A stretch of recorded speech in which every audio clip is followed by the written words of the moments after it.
ओम शांति। योग हमारी ईश्वरीय विद्यार्थी जीवन का एक मेन सब्जेक्ट है। हम ये भी कहते हैं कि हम पुरुषार्थ करते हैं। ये हमारा पुरुषार्थी जीवन है और बाबा इसको रेस कहते हैं। कई दफा तो बाबा ये भी कहते हैं कि ये अश्व दौड़ है, हॉर्स रेस है, और हम सब इस रेस में शामिल हैं। कोई आगे बढ़ रहा है, कोई धीरे चल रहा है। हर एक के पुरुषार्थ की जो डिग्री है और उससे जो प्राप्ति है वो अलग अलग है। सब चाहते तो यही है कि अपनी संपूर्ण स्टेज को हम प्राप्त करें। हम सब चाहते हैं हम सब सर्वगुण संपन्न बने, और हम ये भी चाहते हैं कि हम इस तरह के योगी बने कि हमारे मन की एकाग्रता संपूर्ण हो जाए और हम बहुत आनंदमय स्थिति में मग्न हो जाए। बाबा के साथ मिलन करके योगी जीवन के आनंद में रम जाए, समा जाए। हर एक की यही कोशिश है। कईयों ने ये अनुभव भी किया है, बहुतों ने नहीं किया है। आत्मा और परमात्मा के मिलन का जो आनंद है, जिसको बाबा कहते लवलीन होना, मग्न होना, समा जाना, मन उसमें पूरी तरह से टिक जाए, उधर उधर ना जाए, एक रस अवस्था में हो, अचल अवस्था में हो। ये अनुभव विशेष रूप से इसी जीवन में मिल सकता है, इसी ब्राह्मण जीवन में मिल सकता है। द्वापर से लोग पुरुषार्थ करते चले आए कि ऐसा आनंद प्राप्त हो, लेकिन परमात्मा का पूरा परिचय नहीं होने के कारण ऐसा नहीं कर पाए। फिर भी जितना हो, जैसा उनको मालूम था, अपने जीवन को अच्छा बनाया और कुछ ना कुछ पाया, जीवन में आनंद प्राप्त किए। हम इसको काफी समय तक, बहुत लंबे समय तक के लिए पा सकते हैं। जीवन का सबसे बड़ा खजाना यही है और सबसे बड़ी प्राप्ति भी यही है। सारे कल्प में ये प्राप्ति एक ही बार होती है, बार बार नहीं होती है और किसी भी जन्म में नहीं मिलती है। सिर्फ इसी संगम युग के जन्म में ही ये प्राप्ति है। लेकिन हम इस बात को भूल जाते हैं। क्यों भूल जाते हैं? हमारी बुद्धि पर पर्दा क्यों पड़ जाता है? इस बात को समझते हुए, इस महत्व को जानते हुए भी हम ढीले क्यों हो जाते हैं? कितना ढीले हो जाते हैं? जितना हमें ध्यान देना चाहिए, जितनी हमें कोशिश करनी चाहिए, हम क्यों नहीं करते? जब इतनी जबरदस्त प्राप्ति है, इतनी बड़ी प्राप्ति है, ये हमारे समझ में आ गया, तो फिर हम गफलत क्यों करते हैं? क्या कारण है इसका? आपने भी जरूर सोचा होगा। और बाबा भी समय प्रति समय मुरलियों में बहुत बारी बताते आए इसके क्या क्या कारण हैं। कारण तो कई हैं, लेकिन शॉर्ट में हम देखें तो पहला आता है जन्म जन्मांतर के विकर्मों का जो बोझ हमारे ऊपर चढ़ा हुआ है, जो मैल हम पर चढ़ी हुई है, हम आत्माओं के ऊपर खराब संस्कार हमारे पड़ गए हैं। वे मन को इधर उधर ले जाते हैं, पहले ये कर दूं या वो कर दूं। इस तरह मनुष्य आनाकानी करता है, गफलत करता है, पूरी तरह ध्यान नहीं देता है, फिर हट जाता है, उस रास्ते से थोड़ा हट जाता है। क्यों हट जाता है? क्योंकि कई दफा वो निराश हो जाता है, और जीवन में सबसे खतरनाक चीज है निराशा।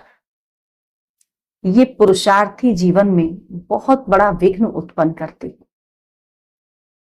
अरे छोड़ो भाई, संपूर्ण पवित्र बनना हमारे बस की बात नहीं। हम पूरा पवित्र तो बन नहीं सकते, जितना बन जाएंगे बन जाएंगे। अरे भाई, ये क्या है? नींद छोड़कर, आराम छोड़कर रोज सुबह सुबह जल्दी उठो, योग करो, ये तो हमसे नहीं होगा।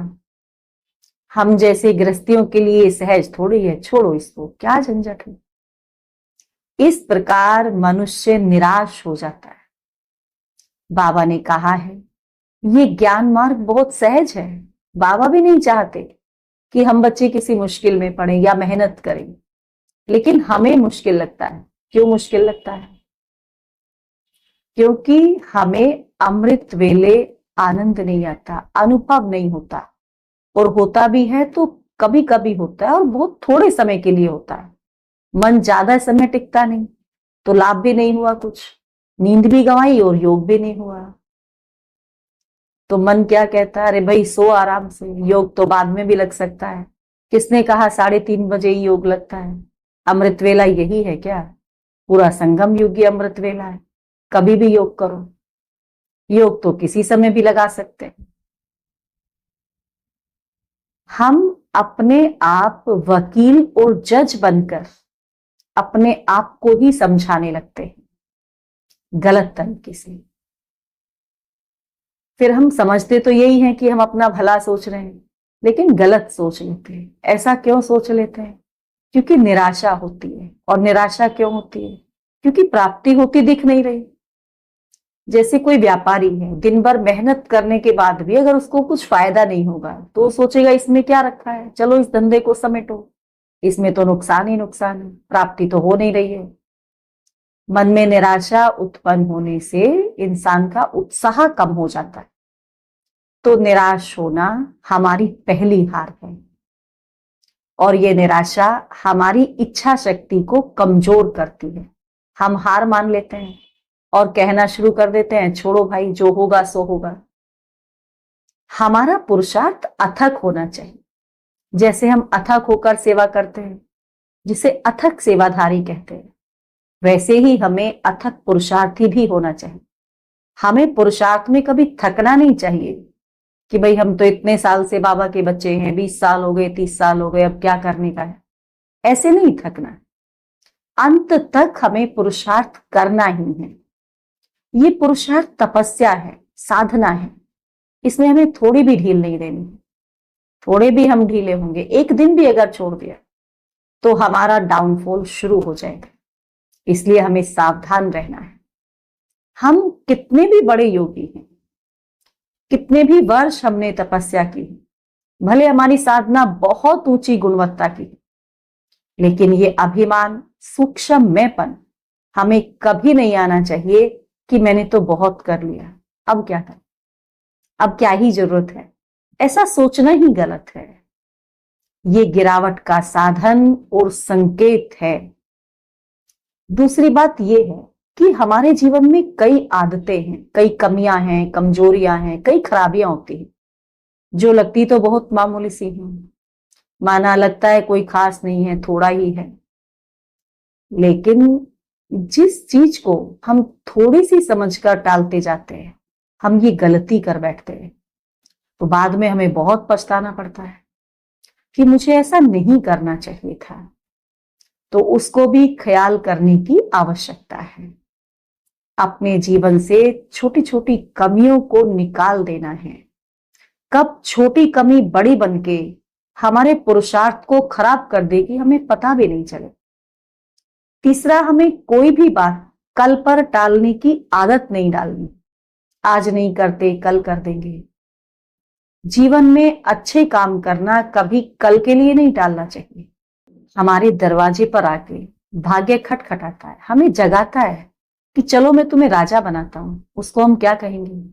अरे मैं तो रात सोया नहीं था, आज नहीं कल आओ, अभी तुम जाओ, कल आना। भाई कल किसने देखा है? क्या उसके लिए दूसरा दरवाजा बंद रहेगा? वो किसी और के पास चला जाएगा।